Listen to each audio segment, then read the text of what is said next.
അസ്സലാമു അലൈക്കും വറഹ്മത്തുള്ളാഹി വബറകാതുഹു. ബഹുമാനമുള്ളവരെ, നമ്മുടെ കേരളത്തിൽ മലപ്പുറം വലിയങ്ങാടിയിൽ അന്ത്യവിശ്രമം കൊള്ളുന്നവരായ ശുഹദാക്കളുടെ മക്കാമും അവർ നിർമ്മിക്കപ്പെട്ട പള്ളിയുമാണ് നാം കാണിക്കാൻ പോകുന്നത്. നാം ഈ കാണപ്പെടുന്നത് മഹാന്മാരായ ശുഹദാക്കൾ നിർമ്മിക്കപ്പെട്ട പള്ളിയുമാണ്.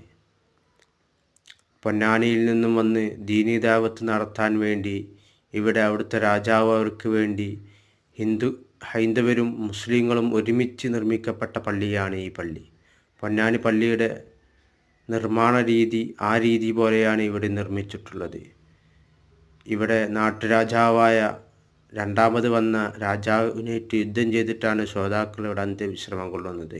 ഇതാണ് മഹാന്മാരായ ശുഹദാക്കളുടെ മക്കാമ്. ഇവരുടെ ഹക്ക് കൊണ്ട് നമ്മളെ സകല സദുദ്ദേശങ്ങളും സഫലമാക്കി തരട്ടെ. ആമീൻ യാ റബ്ബൽ ആലമീൻ. ഇവരൊക്കെ സിയാറത്ത് ചെയ്യാൻ തൗഫീഖ്